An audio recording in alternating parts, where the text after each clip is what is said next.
What's going on, guys? TKD123 back in a video, and today we're going to talk about a brand new map pack that's coming out for Infinite Warfare. Of course, this is the DLC 3 pack, but before we get into all that mess, all of that we're going to talk about today on the video, I want to give a quick little kind of footnote, a quick little shout out.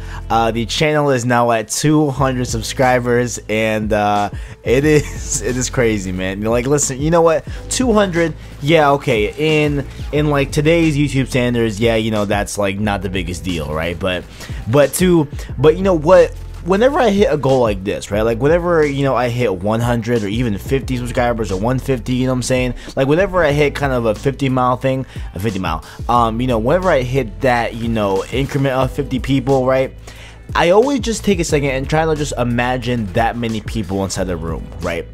And 200 people is an insane amount regardless of who you are, right? Like 200 people is a lot of people, right? Dude, just terms of just being just the amount of people, just a lot, right? So I definitely do appreciate, guys, if you ever supported me, if you ever liked the video, if you ever subscribed, I appreciate it wholeheartedly, man. I thank you for believing in me and support. I hit the mic, but thank you for believing in me.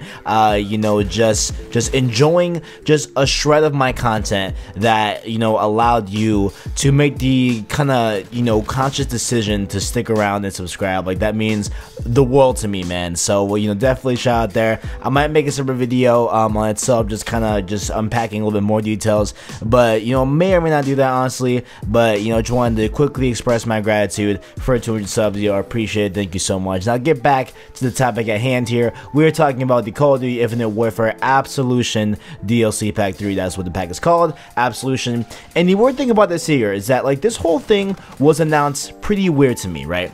Now, this was announced, I believe, while I was literally at work today, right? And it is, a Thursday. It is June 29th, right? And this map pack gets announced, right? There's no trailer. That was the first red flag. I'm like, hold up. There's no, hype trailer for this DLC pack, just like we've had for, packs 1 and 2, and like pretty much every other pack that's come out for a Call of Duty game. Usually they announce it alongside a trailer and stuff like that, and this one, presumably, right now I'm like scattering it. I'm trying to find some sort of trailer, but there really is no trailer, fam, like for this, initial release. And usually, when they first announce the map packs, they have a trailer, right? So that was red flag number 1. Red flag number 2 is that this pack is out July 6th. Now, June 29th, if we look at the calendar here, if we look at the, good old calendar here, that is a week out. So they are not, usually also this is announced 2 weeks out, sometimes even a month out, sometimes even it's even announced, I believe it was, I forgot what it's called. I think it was, I don't think it was, it might have been Black Ops 3. It might have been Black Ops 3, it might have been Advanced Warfare or something like that. But we had a map pack literally get announced like in November, and then it gets launched in January, like early February. Like, we've gotten like months in advance usually, but this one's only a week, fam. Like, what? Like, there is something strange afoot here, man. Like, you can attribute just the kind of overall kind of downness of Infinite Warfare as a whole. Really, you can talk about how the game's not really selling that well, how the game doesn't really have a lot of good buzz around it overall, what I'm saying. And maybe that is leaking into here, where it's like, maybe this shows a lot of, I don't know, man, like, it just, okay, but I don't want to say that, the guys at the studio, don't care about the game, they don't, have a passion for it. I don't want to say that, because, at the end of the day, they are devs, they are creators, like, they are fully invested in Infinite Warfare, regardless of its stance, how it is, right? And they, I feel personally, if I was on that team, I would have an obligation to, no matter what the community says, we still gotta double down, we still gotta give the people what they want, and we still have to, deliver, regardless of the overall reception of the game. But this just seems kind of odd, man. Like, it just seems like, man, like, there's no trailer, number 1. There's only a week from when they even first announced it to when it's actually going to drop. It just seems all weird. But let's get into what will actually be included in the map pack. Now, you know, as per usual, there is 4 multiplayer maps and then 1 zombie map. We're going to go through each one step by step. And the first map we're going to look at here is a map called Ember, right? And just to read the quick bios, right? Located near an old town castle, Ember is a remake of Resistance from Call of Duty Modern Warfare 3, featuring old war aesthetics, retrofitted with modern technology. The environment, including lava, gallows, and a torture room where players will want to stick close to their teammates. So hey man, you know, this sounds pretty hype, okay? Like, we're getting a remake of Resistance from Modern Warfare 3. That was definitely one of the highlights of Modern Warfare 3. That was definitely one of the good maps of Modern Warfare 3. If you guys are not aware, that was the one that was set in like a London city and stuff like that. I can see the map in my head. I can't really describe it. Like, there's a couple buses, there's a couple inside routes, but you know, it was definitely one of the kind of memorable maps of Modern Warfare 3, if you will. So definitely hype that we're getting that back in the COD space. So definitely hype for that. Like, you know, that's like a map to bring. You know what I'm saying? I feel like, you know, it wasn't talked about. I feel like, you know, this map kind of was a sleeper hit in a way, but you know, I'm glad that we're getting it back, yo. So hype's up for that, reps up for that. Let's move on to the next map. Next up here, we have a map called Bermuda, and just to read off the description of the map: a town created around the remnants of a crashed ship. Bermuda allows people to duck, dive, and wall ride from the fish market, what the hell, to the lighthouse in this small to medium-sized map that's been water washed and sandblasted.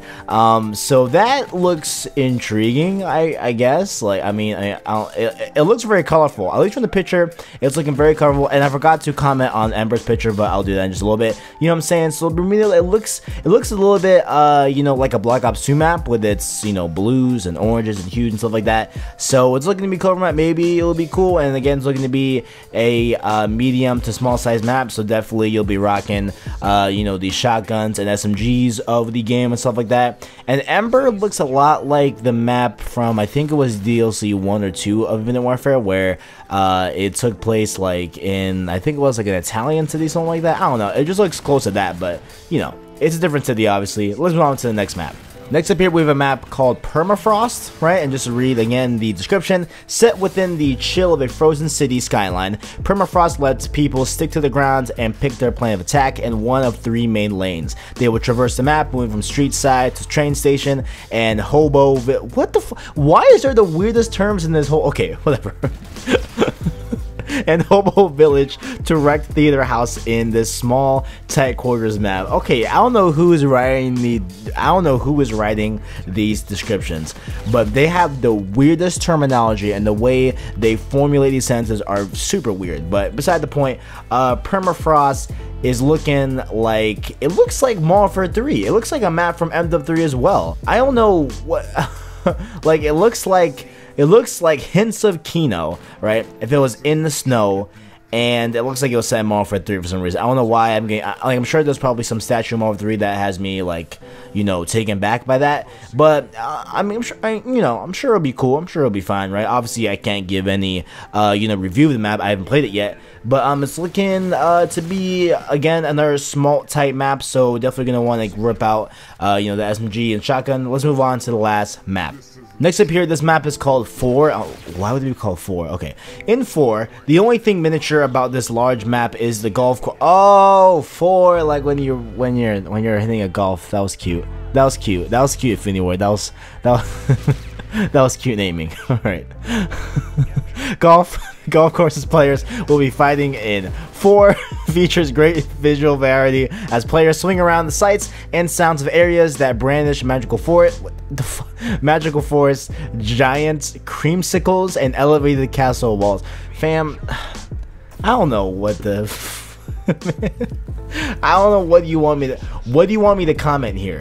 Like, they literally have brought up mystical forest. They have a funny name for the actual name of the map, Fore, based in a, you know, golf course, right? I work on a golf course, so it's pretty funny. Again, this map is looking to be another one that's a little bit, you know, vibrant colored maps. You know, there's some orange and yellow, and it looks like it's one of those maps where there's going to be 3 areas in it. I don't think they mentioned it here in the description, but oh wait, yeah, they kind of did with the areas, yeah. So that's what I'm looking here, kind of like with we got from Black Ops 3, where we got that one map that was DLC where it was like jungle, then urban, and then like a Arctic setting. I think that we'll begin the same thing here, where it's kind of like a 3-pronged map. So looking at we're 4. Who knows that's going to actually be it, but just based off the picture, it looks like that. Maybe we'll be getting a little bit of that as well. Next up here, we have the zombies map, which you know, of course, is a continuation of the story that we've gotten in Infinite Warfare Zombies, with like Willard Wyler and stuff like that, and all the other people that are, you know, kind of within the actual Infinite Warfare Zombies storyline, stuff like that. And just to read a little bit of this thing, because it's a long paragraph, I'm going to read a little bit of it. Wyler has trapped the 4 protagonists inside an all-new horror film set in the 1950s, and in the style of the creature feature films of the era. Those people will be fighting a new array of zombie enemies across a ravaged beach town, where a government science experiment has transformed residents into flesh-devouring zombies, including a new biological menace into the city. And so that's basically what's going on here. It's looking low-key like Dead Island. It's looking like if, you know, if the guys at, you know, Call of Duty, if, you know, like if the guys at the studio were like, hey, listen, like let's kind of low-key remake Dead Island. It's looking like this would be, you know, it's definitely on a beach front, as they said it was, you know, in the actual thing. And I'm kind of okay, like this is cool, right? You know what I'm saying? Like this is like, I believe, honestly, I think this is like the first daytime map we've gotten. Yeah, it is, because Zombies in Spaceland was in the dark. I know the first DLC pack was, what was that one? I forgot. They were all in the dark. I know that for sure. Okay, I know for a fact that, you know, they were all you know, in yes, I'm sorry. So the first DLC pack was like in an abandoned woods thing, I believe, you know, theme, stuff like that. And then the DLC 2 pack was in this Chicago city where it's raining, stuff like that, dark. So it's nice to see a little bit of a vibrant setting, you know what I'm saying? It's nice to see that, a little bit change of pace. And it looks like Dead Island basically, so it should be pretty cool, honestly, you know what I'm saying? But the name of it is what got me messed up here. So the name of this map, I swear to God, this is the actual name of it. Attack of the Radioactive Thing. Okay, cool. So ladies and gentlemen, that is all I got to talk about the new Infinite Warfare DLC 3 pack, Absolution. It'll be out July 6th, so officially either a week or 6 days, depending on when you watch this, it will be out then. So expect this pretty shortly here on the channel. I'll be doing, of course, my video where I break down all of the multiplayer maps, stuff like that, and of course I will be maybe doing a little bit of gameplay here and there with the zombie stuff. Not really that into the Infinite Warfare Zombies, but I'm sure I'll make a little video about it here and there coming up next week towards the end, a half of the week. If you enjoyed, make sure you like, subscribe, and share down below. I appreciate all of you give me. Thanks for watching, and as always, I got you.